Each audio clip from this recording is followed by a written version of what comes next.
So the episode opens with Sean revealing he's actually 50 with 6 kids. She's like, what? But I remember our first email. He said, I must have forgot. Forgot about the motherfucker kids. He gonna say, I don't know why I didn't tell you. Cause it's too many damn kids. God, she sounds like Cynthia. So what else is going on? Oh God, he gonna lie again. She said, when was the last time you was with your baby mama? 7 years ago. It was actually 1. Then he said the last time I was with a woman was a year ago. She don't believe none of this shit. So now with Maurice and the meth heifer, we're going to visit his baby mama and his baby. Okay, baby mom come out and said he ain't never dated a white woman. I was the only relationship he had. Well, honey, he was in prison. You are not the only relationship he had, and he done been married to this heifer for 2 years. My question is, why are you still single and he's not? Oh, Lord, Michael ain't introduced her to everybody or Dorian or whoever. I mean, the meth head wants to be introduced, but you walk in, hi, I'm so-and-so. And you are a so-and-so. Child, so they get in the car and she start fussing with him. I just felt so ignored. I wouldn't let anybody not talk to you. It was a daddy-daughter reunion. It's okay to step back sometime. I mean, half of y'all didn't even show up with no presents for the child. Maybe if you had shown up with a gift, somebody might have said something. So now we have Quailion's question. Mother or girlfriend? Who will he run to? Now, I want to know why Quailin got a baby mama and you ain't got no baby daddy. So they're all out to dinner and they gonna talk about the move. I'm sorry, but mama, he was living close to you when he got in trouble. What you gonna do now? So now we have the cat daddy going out to get grifted. Oh no, he is putting on his Stacey Adams blue crocodile print. Not crocodile, but crocodile print shoes. Oh, Lord, oh, are we going to the Zanzibar? This old repair suit. So back with Sean and Destiny, she's like, you're 20 years older than me. That's insane.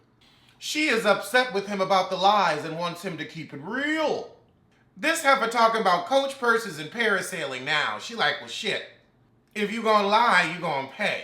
But you could do anything to me but lie. You can cheat. Don't cheat, but don't lie. Realize he's a man and it's gonna be some bullshit. Just calm down. Don't nobody care about y'all bumping your uglies in the boudoir. She said, Sean doesn't know, but I was having sex with women quite a bit in prison. And so is the men's. And she ain't giving up her prison puss. So how you gonna tell him don't cheat when you already planning on the cheat-tay? Lord, so the fool who's getting soaked for 50 grand waiting for Lindsay, it's been days, Lindsay still ain't showed up. Oh God, she got all these heifers' names tattooed on her. That pussy must be good. Child, how many pussies was you patting? The heifer with Quailion smart. She called a car and sent the mama off to the friend's house so she could fuck in peace. Oh Lord, Quailin said it's been 12 years. Why are you talking like Nelly? I can't. Like, you gotta leave that back when you went into jail. And again, you gonna say 12 years, but whose legs were you sitting in when they was playing in your scalp doing them braids? Cause child, all you had to do was the hokey pokey and turn your ass around. Or actually, you were probably already facing in the right direction. What is this, the Bumpin' Uglies episode? They could have kept it. I love how you gonna pick a father to your kids after you done had them. I thought the man you had them with was the father, but okay, let Quailon. He ain't even met your child, but all right, he's your soulmate. Meanwhile, with Maurice and the meth head does not want to stay in Compton in his friend's house. She like, I have a whole home. I'd like to go there and get high in peace.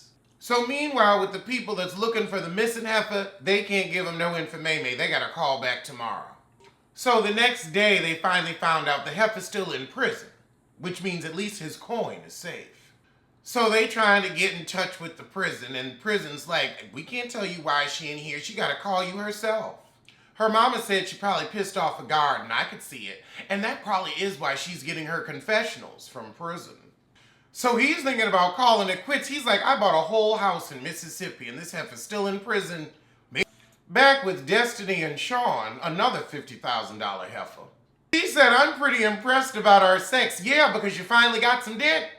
It was different. You hadn't had dick in so long, I could see him impressing you. Like, if you really hungry, McDonald's can give you a 5-star Michelin restaurant tea. So he don't want her drinking because she acting a fool. And she's like, I'm going to drink. And you're a liar. He's like, look, I just don't need you getting arrested before that court date. That's all I need. Wow, you spent $100,000 on that? Now, check, you see, I'm sorry, if you was going to spend that kind of coin, you could have, oh, Jesus. You ain't cute, but there's a whole lot of women out there that like, I want to be the prettier one in a relationship. I don't mind dating a man that looks like a man. He ain't got to be pretty. And you got coin. I mean, you got 6 kids and you got some shit with you, but you know, if you're going to spend that kind of money, somebody would be willing to put up with it who's free. Shit, that's a house.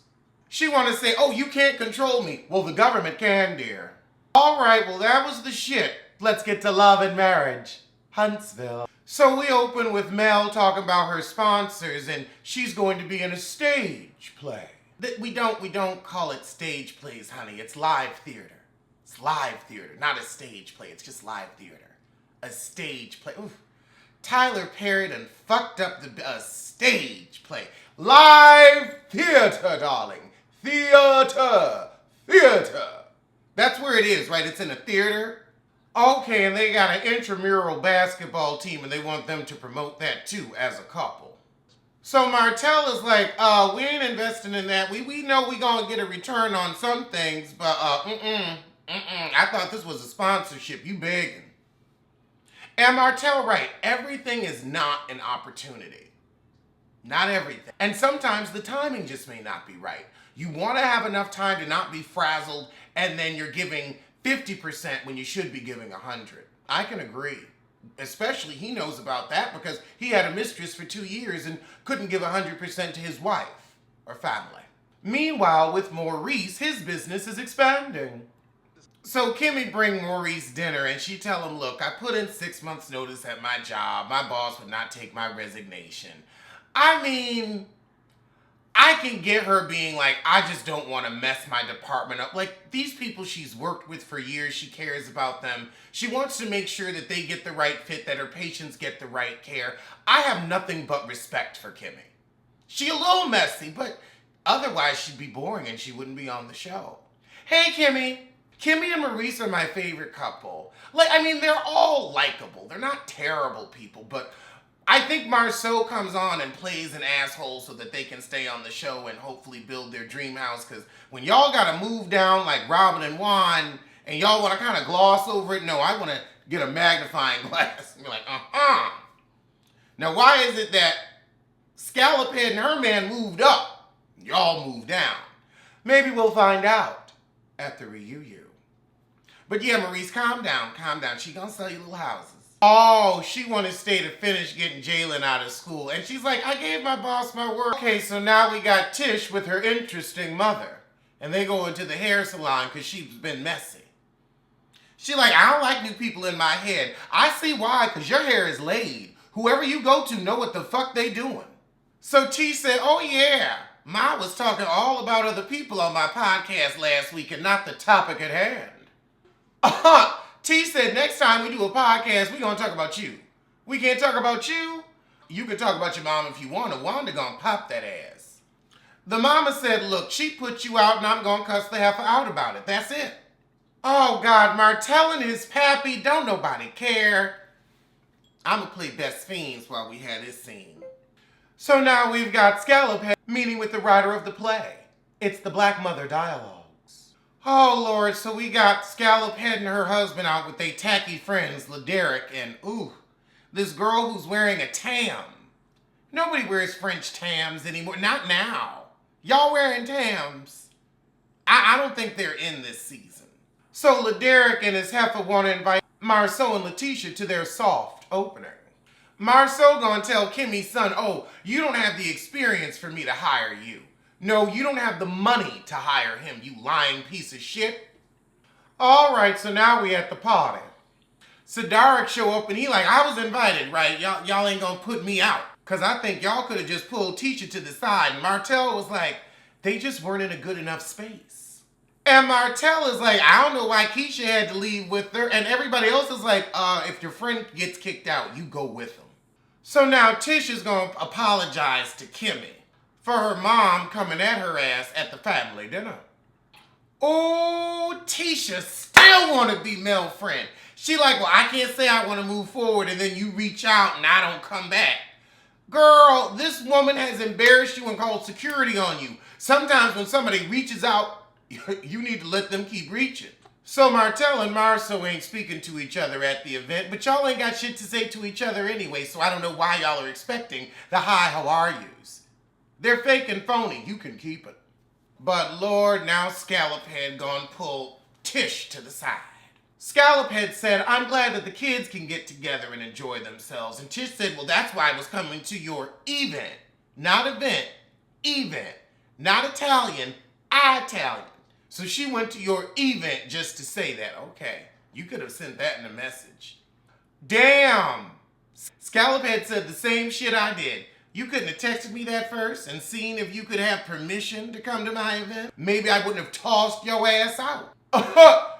Scallop had said, well, you've been coming against my brand. Tish said, what's your brand? I'm confused too because I've only seen one of your little houses. She said, my brand is women empowerment. You know that because I empowered you to get out your house. Scullery maid. All right, well, that was the shit.